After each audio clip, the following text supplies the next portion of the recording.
أول ظهور لمصطفى شعبان وزوجته هدى الناظر بعد 7 أشهر زواج.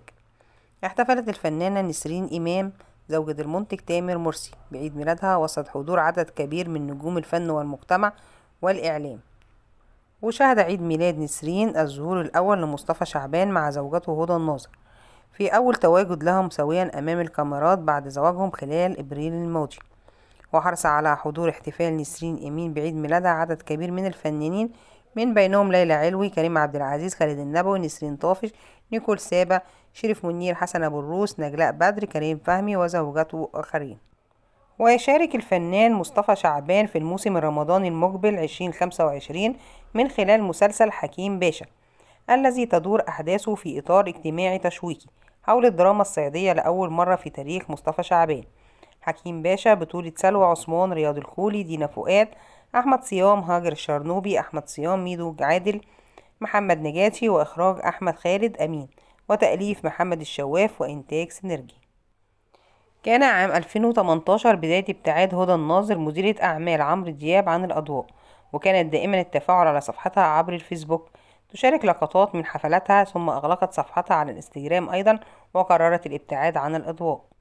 عاشت هدى الناظر بعيدة عن الصحف والإعلام حتى وقت قريب، عندما ظهرت لأول مرة في الساعات الماضية مع زوجها الفنان مصطفى شعبان في حفل عيد ميلاد الفنانة نسرين إمام. فمن هي هدى الناظر؟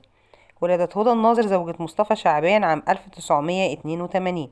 أكملت دراستها حتى حصلت على شهادة بكالوريوس في إدارة الأعمال من الجامعة الأمريكية عام 2016. وفي الوقت الحالي هي رائدة أعمال في مجال الصوتيات، وتظهر في عدد من الحفلات التي تقام في الساحل الشمالي. كانت بدايتها من نافذة الإعلانات، ثم انتقلت إلى مجال إدارة أعمال الفنانين. التقطت بالهضبة عمرو دياب في إحدى الحفلات وأعجب بأسلوبها وحماسها، كما قالت في تصريحات تلفزيونية سابقة: وعلى الفور اختارها لتكون مديرة أعماله.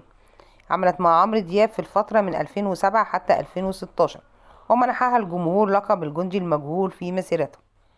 كانت صفحتها على فيسبوك دائما تتفاعل عليها بلقطات من حفلات الهضبة. أما الصداقة بينهم فقد وصلت حد الشائعات التي ذكرتها بعض المواقع عن زواجهم، لكنها تجاهلت الرد، فقط كانت تنظم حياة عمرو دياب الفنية إلى حد كبير.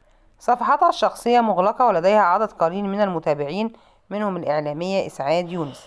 في وقت سابق كان إعلان مصدر مقرب من الفنان مصطفى شعبان زواجه من هدى الناظر مديرة أعمال عمرو دياب السابقة في حفل زفاف صغير اقتصر على الأصدقاء المقربين فقط بعيد عن كاميرات الإعلان، لكن الفنان مصطفى شعبان كان لا يريد الإعلان عن خبر الزواج حتى الساعات الماضية.